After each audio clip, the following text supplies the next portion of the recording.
कि एक रो के अंदर 4 ऑप्शन। सर उसके लिए तो फिर हमें इसकी ऑप्शंस की भी लेंथ कम चाहिए, बिल्कुल चाहिए। इसका मतलब आप 3-4 पेपर्स को मिलाकर उनमें से एमसीक्यूज क्रिएट करें।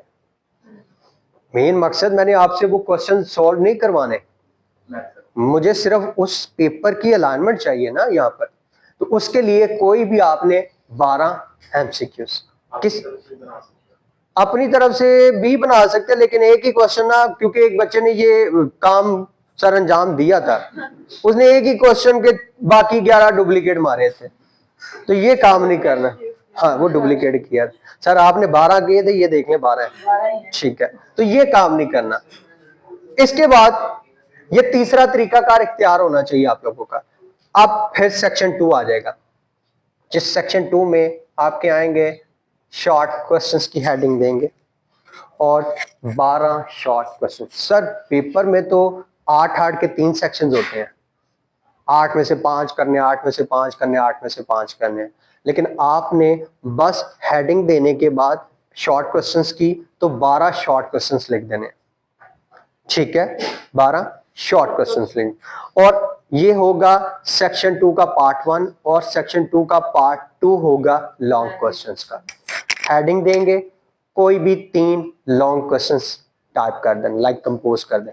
ये क्वेश्चन पेपर है, सॉल्व करके नहीं आना आप लोगों ने, ठीक है, ये सिर्फ आपका क्वेश्चन पेपर।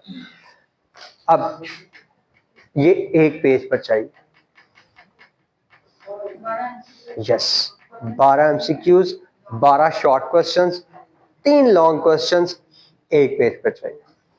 क्यों? क्योंकि इसके दरमियान मैंने स्पेस को कम ज्यादा करना भी सिखा दिया, पेज के मार्जिन्स भी बता दिए, और अगर हेडिंग या टाइटल चल रही है उनको बोल्ड करके 11 to 12 करना है, लेकिन बाकी जो लिखा जाएगा वो किस साइज में लिखा जाएगा? 11 में। मार्जिन कौन से यूज करने हैं? नॉर्मल मार्जिन ही यूज करने हैं जो कि बाय डिफॉल्ट होते हैं। पेज कौन सा यूज करना है?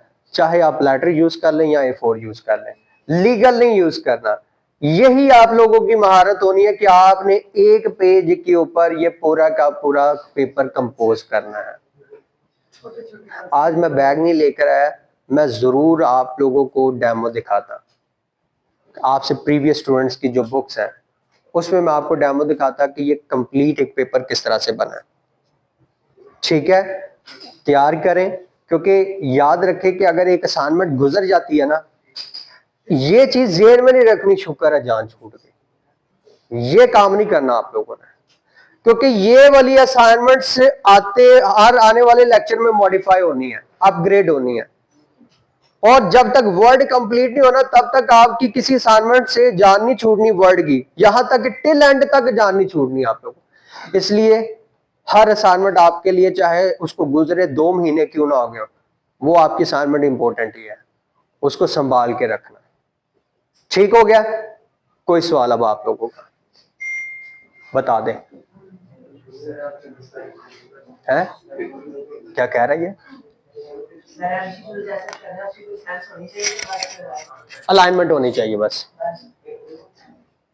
अलाइनमेंट होनी चाहिए, और उसमें प्रॉपर इसलिए कहा कि 3-4 पेपर्स को मिलाकर उसमें से एमसीक्यूज क्रिएट कर लें। हाँ जी, और कोई चीज? हाँ जी, पिछले इलाके में समझ लगी है, इसलिए मैं उनको साथ साथ, एक तो पिछला बिल्कुल गैर इलाका ही लग रहा है मुझे, वो बीच में सो भी जाता है।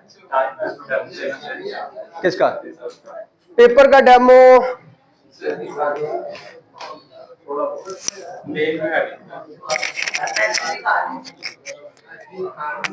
मैं बुक देख के तो शायद ब्लॉग से बात करूं।